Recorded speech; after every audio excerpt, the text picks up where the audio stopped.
Welcome to the Rap Soul Podcast, where we dive deep into the world of music that moves our hearts and gets our feet tapping. This is the intersection of rap and soul music from the 80s, 90s, and 2000s. We appreciate you for listening. Share this podcast with a friend or family member who loves music as much as you do. The podcast is hosted by 12 Kyle. Next up, the Rap Soul Podcast. The interesting thing about this album was there's a song on this album where T.I. claims and calls himself the King of the South. He laid claim to being the King of the South, not the King of Atlanta, not the King of Fulton County. He said, I'm the King of the South, not the King of Georgia. I'm the King of the South. And what was interesting was nobody refuted his claim. Nobody from Houston, nobody from Atlanta, nobody from Texas, nobody from Miami. And I think that everybody kind of recognized like this guy has something. And you couldn't deny it. Trap music is a cold album. It is a very cold album. I love it. I still give it 4 mics. And again, I thought that was interesting that he called himself the King of the South and nobody said, hey, you ain't the king of nothing. Welcome to another edition of the Rap Soul Podcast. I am your boy 12 Kyle. I want to thank you all for tuning in as you do each and every week. Again, this is the Rap Soul Podcast.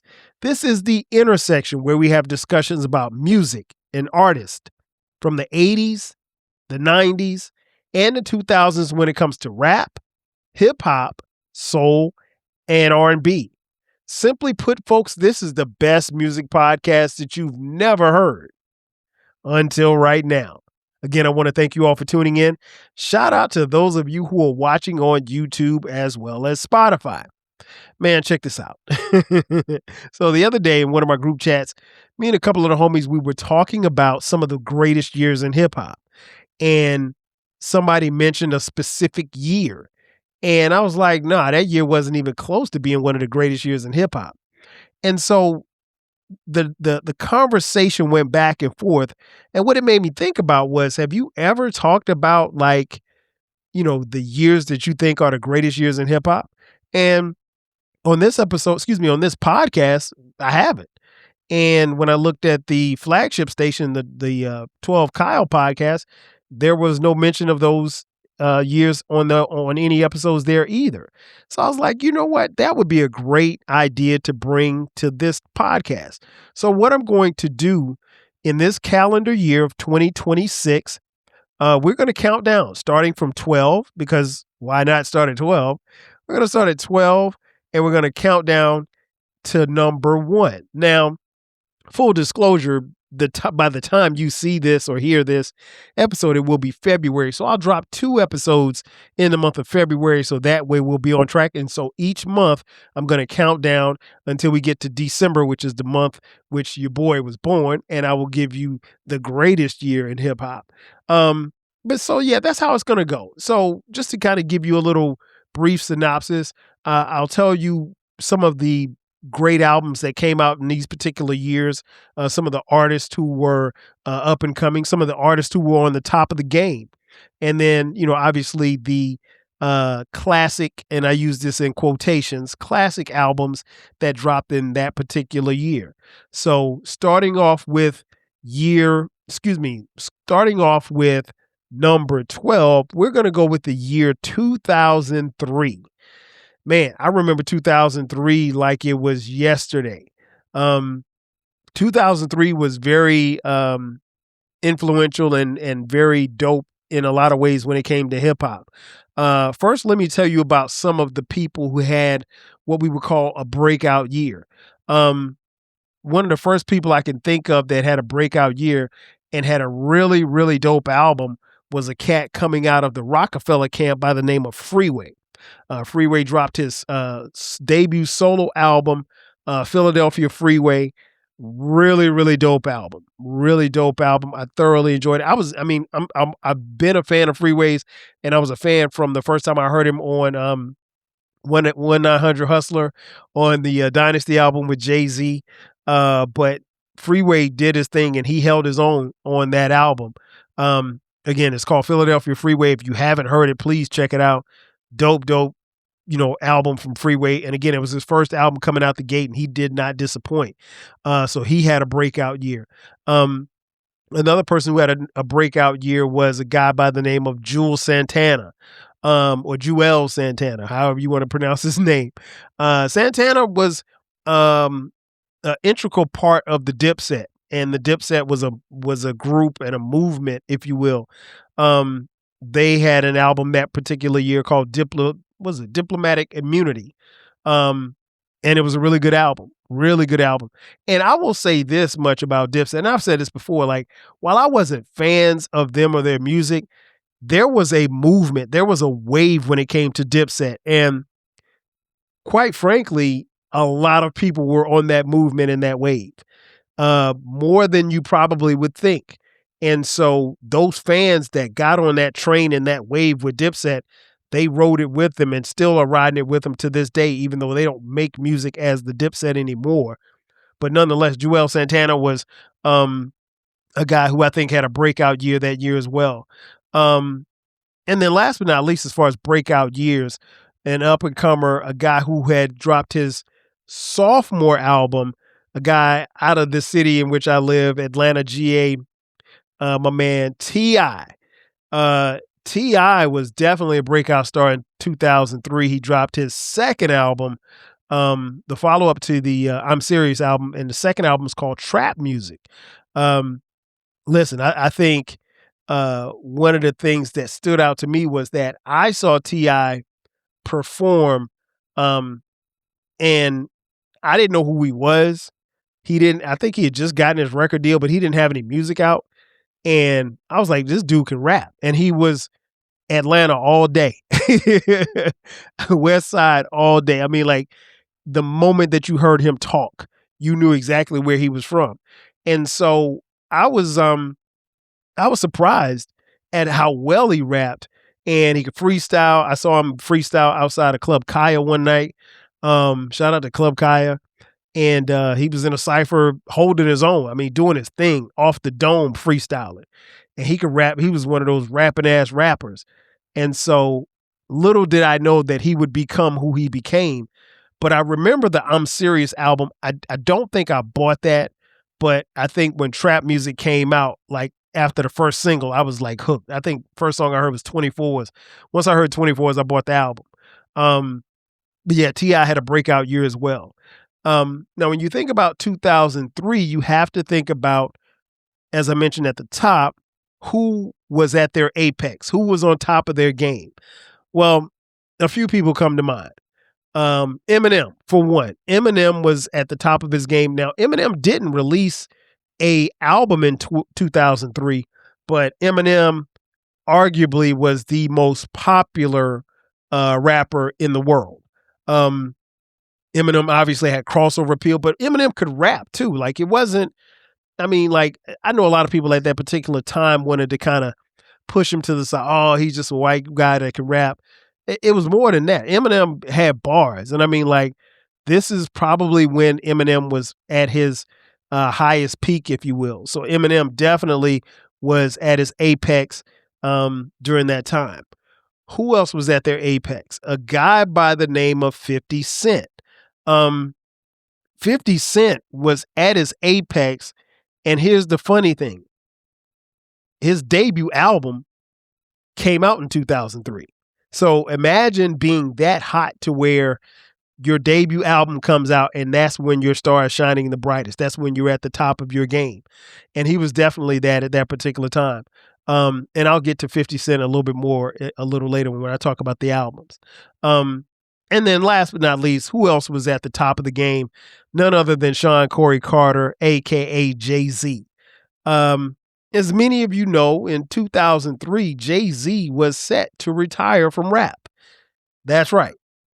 He told us that he was retiring from rap and that the album that he was working on would be his last. And it's 2026 and Jay-Z is still rapping to this day. Now, he hasn't made an album in a couple of years, thank God.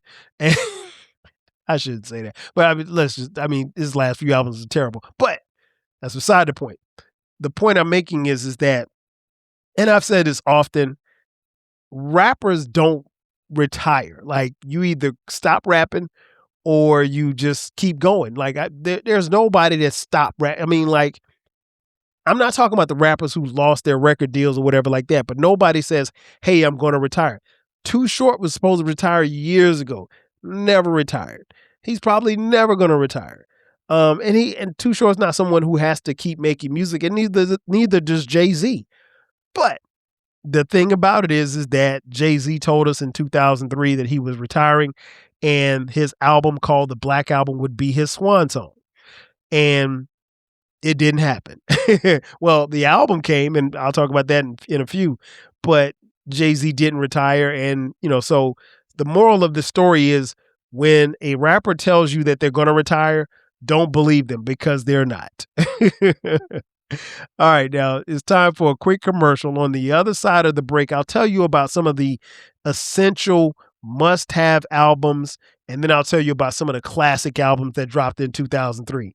Sit tight. We'll be back in just a second.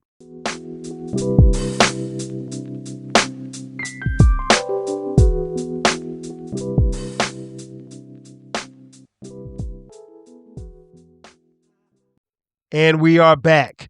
Once again, it's your boy 12 Kyle. This is the Rap Soul Podcast, and we're talking about the 12 greatest years in hip hop, and we're starting with number 12, and that is the year 2003. Before the break, I gave you some of the breakout stars and the rappers who were on top of the game, and I told you when we came back from the break, we're going to talk about some of the albums that came out that particular year. So one of the what they call essentials projects or albums that you had to have was, again, the aforementioned Philadelphia Freeway. Really, really solid album. I would give that album probably, if I had to give it in microphones, probably a 3.5. It was a really, really dope album. It's an album that I still go back to from time to time. He had a couple of singles on there that were really, really hot. So yeah, definitely, I would definitely give that a 3.5 mic album. Next up, Beg for Mercy by the G-Unit. That's right. Beg for Mercy, debut album from the G-Unit crew. The G-Unit crew was 50 Cent, Lloyd Banks, and Young Buck, and Tony Yayo. I like this album. I really like this album. That album got a lot of play. It was definitely an essential album to cop in 2003. If I had to give it on a microphone scale, I'd probably give that a 3.5 as well. Really, really good album. The aforementioned Diplomatic Immunity from the Dipset. Very, very solid album. Couple of hits. Again, it started a movement, and when you had songs like Dipset Anthem, again, I wasn't a part of it, but I did hear the album. I thought it was a 3.5 as well. Really, really solid album, especially out the gates. Some people may have it higher than that, and that's fine. I'm not a fan of Dipset's music, but I do recognize that Joel Santana was a guy who was coming out, and then also the album was very, very solid. So those were the essentials. Now let's get into the classics. And when I say classic, I don't mean by any stretch of the imagination that these are 5 mic albums, but these are, if people are going to argue about classics that dropped in a particular year, most are going to say that these albums that I'm going to mention are classics. Again, I wouldn't label them as classics because I define classic as something different, but I think there's going to be a case that can be made that these were classics for this particular time. First up, the double album from my boys, Outkast, Speaker Box Love Below. Man, listen, this would be, and we did not know this at the time, but this would be Outkast's last studio album. And I think that this is still their last studio album because, honestly, I don't think that Outkast is ever going to get back in the studio as a group, as a unit, as Big Boy and Andre, to make another album. Now, I will say this much before I start talking about Speaker Box Love Below. I'm a huge fan. There's no bigger fan of Outkast than me. And it's interesting because I've mentioned on several podcast episodes that people always ask me, yo, 12 Kyle, do you think Outkast is going to get back in this? And they ask me as if I know Dre and Big Boy. I've met him, but no, I don't know him. So, um, and here's my theory. Well, we all know Andre 3000 does not want to rap. He said he's done with rapping, and I respect that, right?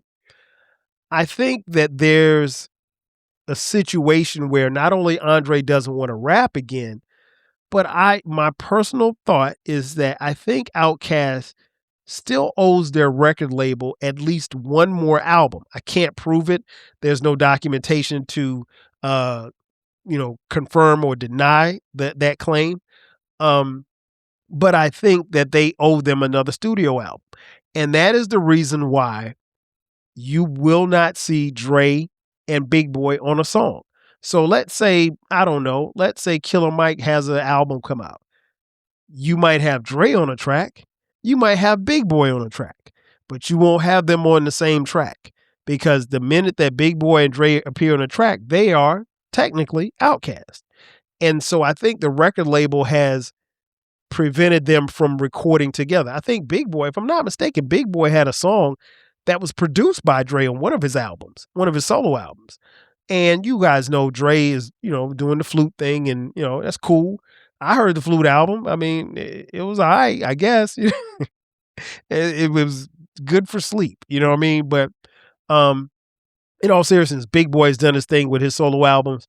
Outkast at the time of this recording recently went into the Rock and Roll Hall of Fame, so salute to them. But I said all that to say this. I don't think that there's ever going to be another studio album from Outkast as a whole. Maybe we get a solo rapping album from Dre. I doubt it, but it's possible. Big Boy's been making, solo records. So, but nonetheless, Speakerboxxx Love Below was packaged as a double CD. One album was Big Boy and the other album was Dre. And from what I understand, they recorded it, at different times and everything. Of course, they heard it and they threw ideas to each other, but it's just one side Big Boy, one side Andre. And I thought it was a really, really dope album. I gave it 4 mics. It's not my favorite Outkast album, but I love it. Let me just say that. And I don't think at any given time did we think that it was going to be their last, but it's an album that I still go back to from time to time. Really, really dope album. And again, if someone's going to make a claim for a classic from 2003, Speakerboxxx Love Below is going to be listed. Next album, T.I., Trap Music. T.I., the interesting thing about this album was there's a song on this album where T.I. claims and calls himself the King of the South. He said there's only 5 rappers from Atlanta that's busting and I'm one of them. And he laid claim to being the King of the South, not the King of Atlanta, not the King of Fulton County. He said, I'm the King of the South, not the King of Georgia. I'm the King of the South. And what was interesting was nobody refuted his claim. Nobody from Houston, nobody from Atlanta, nobody from Texas, nobody from Miami, nobody from nowhere. And I think that everybody kind of recognized this guy has something. And you couldn't deny it. I mean, Trap Music is a cold album. It is a very cold album. I love it. I still give it 4 mics. And again, I thought that was interesting that he called himself the King of the South and nobody said, hey, you ain't the king of nothing. But, a dope album. Again, if you have not heard it, go back and take a listen to it. Another album that many will feel was a classic from 2003. That would be Jay-Z's swan song album, and I use quotation marks, the Black Album. The Black Album, if Jay-Z had retired when he made the Black Album, it would have been the equivalent of Jordan hitting the game-winning shot versus Utah and never playing basketball again. Jay-Z at that moment could have walked off into the sunset as the greatest of all time. He didn't, and he kept making music that subsequently wasn't as good, but that's for another day, subject for another day. Nonetheless, the Black Album, as packaged as his swan song, was a cold album. It's a 4.5 mic album for me. Um, my only knock or gripe about the Black Album was Justify My Thug. I don't think that song has any place on that album. It's not a bad song, but I don't think the song fits with the flow of the album. You take that song off, you probably got a 5 mic album from Jay-Z. Again, great album. I thought he should have retired at that moment, but Jay, can't leave rap alone. The game needs me. He said that himself. So it is what it is. And last but not least, it's very difficult to get a classic album coming out as your first album. But many will make the case that 50 Cent's Get Rich or Die Trying is a classic album. I think it's a 4.5 mic album, but it is cold. And one of the things that we learned early on about Get Rich or Die Trying was that, some of the beats on the album were beats that were shelved by Dr. Dre on his Detox album that never came out. So Detox was the name of an album that Dr. Dre was supposed to be making. And it was supposed to be his follow-up to The Chronic. Well, in between Dre creativity and time passed. Detox never came out. It's never coming out probably. And so word on the street was that he gave some of these beats to 50 Cent. Songs like In the Club. That was supposed to be a beat that was supposed to appear on Dre's Detox album, and it didn't. But yeah, that album, let me just talk a little bit about the significance of that album. That album sparked a star in 50 Cent. But let me take you back. The album comes out, I want to say the first week of February. It's like February 9th or something like that. And at the time that it came out, because here's the thing, kids, albums used to come out on Tuesdays. And so 50 Cent's album was supposed to come out the following Tuesday, right? And they pushed the date up to the 9th, which means I think it came out like on a Thursday. And they did that because they were afraid that the album was going to get bootlegged. So what coincided that particular weekend that 50 Cent's album dropped? The NBA All-Star game. So All-Star Weekend was, depending on where it was, All-Star Weekend was always a blackety black event. Like it was kind of like a version of Super Bowl and All-Star and Freaknik all rolled into one. And that year, the All-Star game, the NBA All-Star game actually took place in my current hometown of Atlanta, Georgia. And so it was interesting because that album comes out on Thursday. We're hanging out Friday, Saturday, and Sunday for All-Star Weekend. And when I tell you, you could not go anywhere in this city without hearing that album. Everybody was playing every song off of that album. I mean, like you could walk 3 blocks and you would hear, if there were 10 cars that passed by you as you were walking, 10 of them had Get Rich or Die Trying, and they all had the windows down and they were blasting it from 21 Questions to PIMP to Patiently Waiting, Heat, which is my favorite track on the album.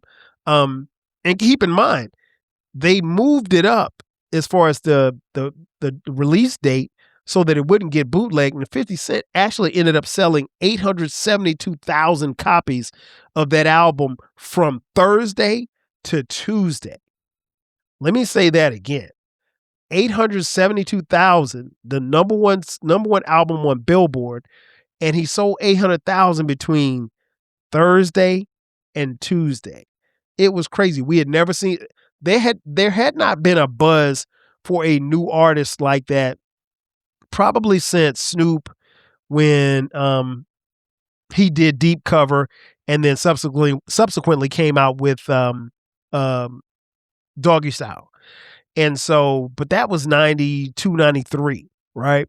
So this is 10 years later. And again, 50 Cent is a guy, he had the mixtape scene on lock. Wanksta was like a hit song, and all of this is before his album actually comes out.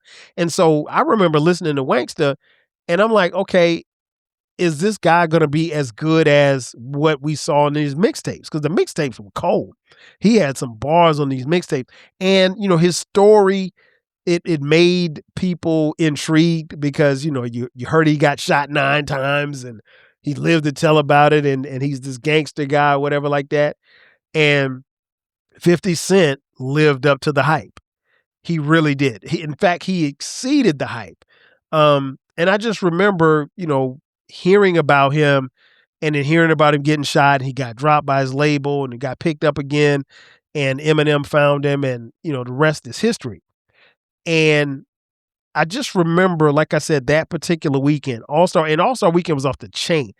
I said if and when All-Star ever comes back to Atlanta, I'm leaving the city because you couldn't go anywhere. I mean, like, if you were on foot or if you were on a motorcycle, you were fine. But if you were in a car, you were in trouble. I mean, like, I remember me and my boy, shout out to my boy Juan. We went to Lenox Mall. Bruh, it took us 2 hours to get out of the parking lot. The parking lot. I mean, I can't even remember how long we were actually in the mall, but the mall was packed like a club. I don't think we'll ever see those days, but it was a good time. I've never been around a lot of people like that before outside of Freaknik, and it was crazy. But nonetheless, Get Rich or Die Trying defined that particular weekend, and it defined the year 2003. And if people are going to make a claim for a classic, I think a lot of people are going to name Get Rich or Die Trying from 50 Cent, the debut album. So there you have it, folks. Again, I'm going to be counting down each year. Coming in at number 12 is 2003. Stay tuned because, again, we're going to drop new episodes each month, counting down. So we're starting at 12. There'll be number 11. That'll be probably sometime later this month at the time of this recording, and then we'll go from there. If you disagree, feel free to comment wherever you can comment on YouTube and Spotify as well. So that's going to do it for me. Thanks again for checking out this edition of the Rap Soul Podcast. I am your boy 12 Kyle. I will catch you guys next time. 5,000. Yeah. Thank you for listening. This concludes the episode. Be sure to subscribe to the Rap Soul Podcast. You can find the podcast wherever you get your podcasts. Follow the podcast on social media. And feel free to continue this discussion on our Reddit page.